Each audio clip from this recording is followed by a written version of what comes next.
നമസ്കാരം. തെക്കൻ തോട്ട്സ്. ഒരു സന്യാസി അദ്ദേഹം ഇങ്ങനെ സഞ്ചാരത്തിലാണ്, നടന്നുകൊണ്ടേയിരിക്കും. ധ്യാനത്തിൽ മുഴുകിയാണ് നടപ്പും. പോകുന്ന പാതയോരത്തൊരു പുലി ഇദ്ദേഹത്തെ കണ്ടു.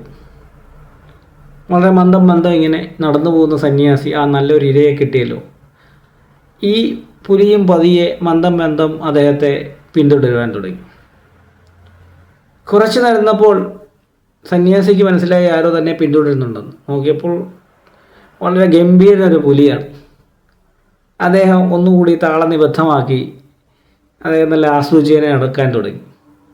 അങ്ങനെ നടന്ന് ഒരു വലിയ ഗർത്തത്തിൻ്റെ അടുത്തെത്തി. ഇനി അങ്ങോട്ട് വഴിയില്ല, താഴ്വരയാണ്. അദ്ദേഹം ഗർത്തത്തിൻ്റെ ആ തുടക്കത്തിലുണ്ടായിരുന്ന ഒരു മരക്കൊമ്പിൽ അദ്ദേഹം ഇങ്ങനെ തൂങ്ങിപ്പിടിച്ച് നിന്നു. മുകളിൽ പുലി കുറേ തൂങ്ങിപ്പിടിച്ച് കിടന്നു കഴിയുമ്പോൾ കയറി വരുമല്ലോ. അപ്പോൾ ഇദ്ദേഹത്തെ സാപ്പിട്ട് കളയാമെന്ന് വിചാരിച്ച് അതിങ്ങനെ വെയിറ്റ് ചെയ്ത് നിൽക്കുകയാണ്.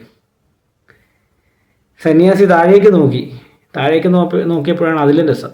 താഴെ ഒരു സിംഹം കിടപ്പുണ്ട്. ആ സിംഹത്താനും ആളിനെ കണ്ടു. ഒരാൾ തൂങ്ങിക്കിടപ്പുണ്ട്. കുറച്ച് കഴിയുമ്പം കൈകളൊക്കെ കുഴിഞ്ഞു കഴിയുമ്പോൾ താഴേക്ക് പോരും. നമുക്ക് ഇന്നത്തേക്കുള്ള സാപ്പാടായി എന്ന് ആ മൃഗരാജനും ചിന്തിച്ച് അദ്ദേഹവും അവിടെ വെയിറ്റ് ചെയ്തിരിക്കുകയാണ്. അപ്പോൾ നോക്കിയപ്പോഴൊരു വെള്ള നിറവും കറുപ്പ് നിറവുമുള്ള രണ്ട് ചുണ്ടലുകൾ വന്നിട്ട് ഈ മരക്കൊമ്പിൻ്റെ ഒരു ഭാഗം ഇങ്ങനെ കരളാൻ തുടങ്ങി. പോരെ, ഏതാണ്ട് കാര്യത്തിലൊക്കെ തീരുമാനമായി. അപ്പോൾ അവിടെ ആ അവസ്ഥയിൽ കിടന്നുകൊണ്ട് ഈ സന്യാസി ഉച്ചത്തിൽ പൊട്ടിച്ചിരിക്കാൻ തുടങ്ങി. അപ്പോഴാണ് അദ്ദേഹത്തിന് ചിന്തയിൽ ദീപ്തി ഉദിച്ചത്, ചിന്തയിൽ വെളിച്ചം ഉദിച്ചത്. അദ്ദേഹത്തിന് ആത്മസാക്ഷാത്കാരം നേടുകയായിരുന്നു. ആ വെളുപ്പും കറുപ്പുമുള്ള എലികൾ ദിനരാത്രങ്ങളാണെന്ന് അദ്ദേഹത്തിന് മനസ്സിലായി. താൻ എവിടെയൊക്കെ പോയി ഒളിച്ചാലും എന്തൊക്കെ ചെയ്താലും ഒരു ദിനം തൻ്റെ അവസാനം, അതായത് മരണം, തൻ്റെ ഈ ശരീരത്തെ ഉപേക്ഷിച്ച് താൻ ആ പൂർണ്ണതയിലേക്ക് പോകണമെന്നുള്ള ആ നിത്യമായ സത്യത്തെ അദ്ദേഹം സാക്ഷാത്കരിക്കുകയാണ് ഉണ്ടായത്. ഇതാണ് നമ്മളുടെ ഉള്ളിലുണ്ടാകുന്ന ഏറ്റവും പരമമായ സത്യം.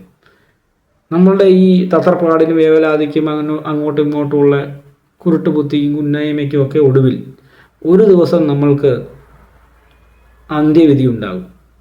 ഈ നേടിയതൊക്കെ പൂർണ്ണമായി തന്നെ ഉപേക്ഷിച്ച് ഇതൊക്കെ വെറും വ്യർത്ഥമാണെന്ന് മനസ്സിലാകുന്ന ഒരു നിമിഷത്തിൽ നമ്മൾ സാക്ഷാത്കാരം നേടും.